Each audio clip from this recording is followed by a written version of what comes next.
آج دیکھو تو صحیح، اللہ اللہ ایزی منی کے چکر میں، شارٹ ٹائم پہ ترقی کرنے کے چکر میں آج نوجوان لڑکوں کی توجہ حلال و حرام سے ہٹ چکی ہے، سود میں لوگ مبتلا ہو رہے ہیں۔ شاید اسی دور کے لیے کہا گیا تھا جو سود سے بچنا چاہیں گے سود کا گرد و غبار اس تک پہنچ کر کے رہے گا۔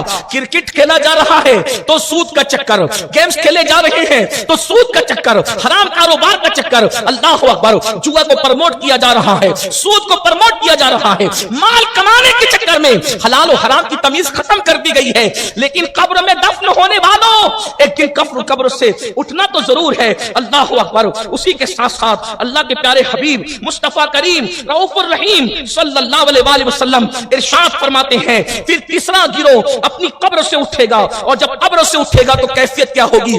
ان کے چہرے سے آگ کے شعلے نکل رہے ہوں گے، اللہ اکبر۔ چہرے پر آگ کے شعلے ڈالے نہیں جا رہے ہوں گے، ان کی جب وہ قبر سے نکلیں گے تو ان کے چہروں سے آگ کے شعلے نکل رہے ہوں گے، آگ کے شعلے، اللہ اکبر۔ اور آگ کے شعلے لے کر جب وہ نکلیں گے، اللہ اکبر، تو صحابہ کرام نے پوچھا یا رسول اللہ آخر وہ کون لوگ ہیں جو چہروں میں آگ کے شعلے لے کر قبر سے اٹھیں گے؟ ابھی جہنم کا منہ نہیں دیکھا، ابھی جہنم پر گزرے نہیں، لیکن چہرے سے آگ کے شعلے نکل رہے ہیں۔ تو آقا ارشاد فرماتے ہیں جو دنیا میں یتیموں کا مال کھاتے تھے وہ قبر سے اس طرح اٹھیں گے کہ ان کے چہرے سے آگ کے شعلے نکل رہے ہوں گے۔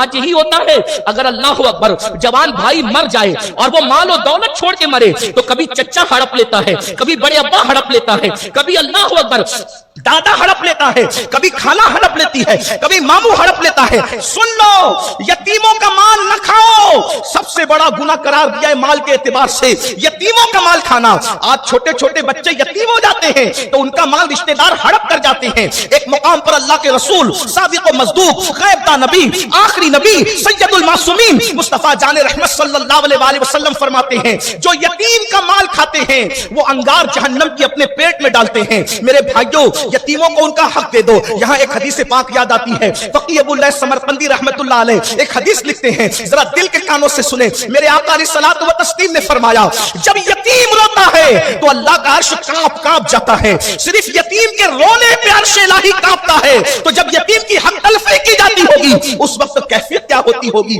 اس لیے یتیموں کا مال نہ کھاؤ۔ اچھا، کچھ لوگ مال کھانے کے بعد کیا سوچتے ہیں؟ اجتماع میں ذکر الہی کی محفل میں توبہ کر لیں گے تو ایسے پاک ہو کر گھر جائیں گے جیسے ماں کے پیٹ سے پیدا ہوئے۔ بڑی آسان کر دی توبہ بھی، بڑی سستی کر دی توبہ بھی، ہر چیز کی توبہ الگ الگ ہے۔ اگر اللہ کے حق کو ادا نہیں کیا ہے اجتماع میں توبہ کرو گے تو معاف کر دیے جاؤ گے، لیکن قرضہ باقی ہے، اجتماع کی توبہ سے قرضہ معاف نہیں ہونے والا۔ یتیموں کا مال کھایا ہے، اجتماع کی توبہ سے یتیموں کا مال کھانا معاف نہیں ہوگا۔ اگر کسی کا حصہ لے لیا، ہڑپ کر لیا، کسی پڑوسی کی زمین پہ قبضہ کر لیا تو اجتماع کی توبہ ہو یا درگاہ کی توبہ ہو یا عرفات کی توبہ ہو وہ معافی نہیں ہوگی۔ عرفات کی توبہ بھی حق کے بعد معاف نہیں کرواتی جب تک کہ حقدار کو حق لوٹا نہ دیا جائے۔ پڑوسیوں کی زمین پہ گھس گئے ہو مکان بنانے کے لیے اور اس کے بعد دیتے نہیں تو اب تو توبہ کر لی ہے نا، حج کر کے ہر سال بھی حج کرو جب تک زمین لوٹاؤ گے نہیں جس کی زمین پہ قبضہ کیا۔ بلکہ آئیے ان کو بھی سن لیں، ابھی آگے ان کا ذکر آتا ہے لیکن بات آگے تو پہلے غور کیجیے۔ اگر حدیث پاک ہے کسی نے ایک بالش تو کس کو کہتے ہیں؟ اس کو بالش تو کہتے ہیں ہاتھ بھر، ایک بالش، اللہ کے رسول علیہ السلام فرماتے ہیں ایک بالش کسی نے کسی کی زمین پر قبضہ کیا، ایک بالش زمین پہ قبضہ کیا، آقا ارشاد فرماتے ہیں 7 طبق زمین اتنی کاٹ کر 7 طبق زمین اتنی کاٹ کر اس کے گلے میں لٹکائی جائے گی۔ کتنی دیر تک؟ جتنی دیر تک پورے محشر کا حساب و کتاب نہ ہو جائے۔ پہلے تو محشر ہی 50,000 سال کے برابر ہے، محشر ہی 50,000 سال کے برابر ہے، اور محشر میں گلے کے اندر 7 طبق زمین کاٹ کے ڈالی گئی ہے۔ ذرا 10 کلو کے پھول کے ہار گلے میں لٹکا کے دیکھو تب سمجھ میں آئے گا، جو 10 کلو پھول کے ہار 2 گھنٹے لٹکا کے پہن نہیں سکتا۔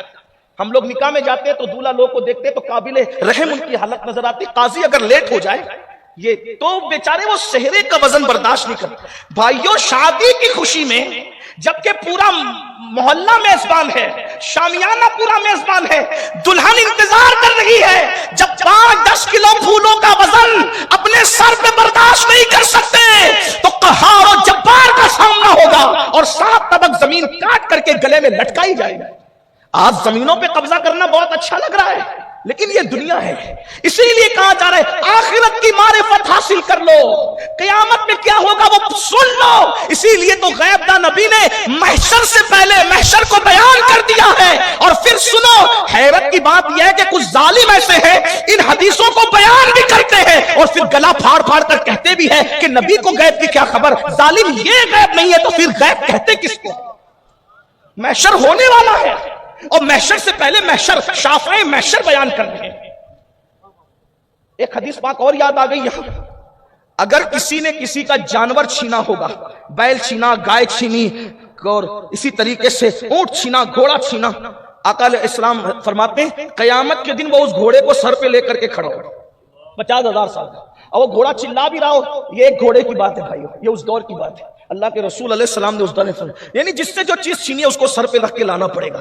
اللہ اکبر، کیا محشر ہوگا۔ دنیا میں کتنا استعمال کرو گے کسی کی چھینی ہوئی چیز کو، کسی کی چرائی ہوئی چیز کو، کسی سے ظلمن چھینی ہوئی چیز کو۔ تو اللہ کے رسول علیہ السلام فرماتے ہیں یتیم کا مال کھانے والے اپنے چہروں سے آگ، ان کے چہروں سے آگ نکل رہی ہوگی اور ان کے کانوں سے اور آنکھوں سے دھواں نکل رہا ہوگا۔ یہ محشر میں اس طریقے سے، یہ محشر ہے، بہت آسان نہیں ہے محشر۔ امام اہل سنت کہتے ہیں اللہ اکبر، کیا انداز میں کہتے ہیں یا رسول اللہ، خدا قہار ہے غضب پر، خدا قہار ہے غضب پر، کھلے ہیں بدکاریوں کے دفتر۔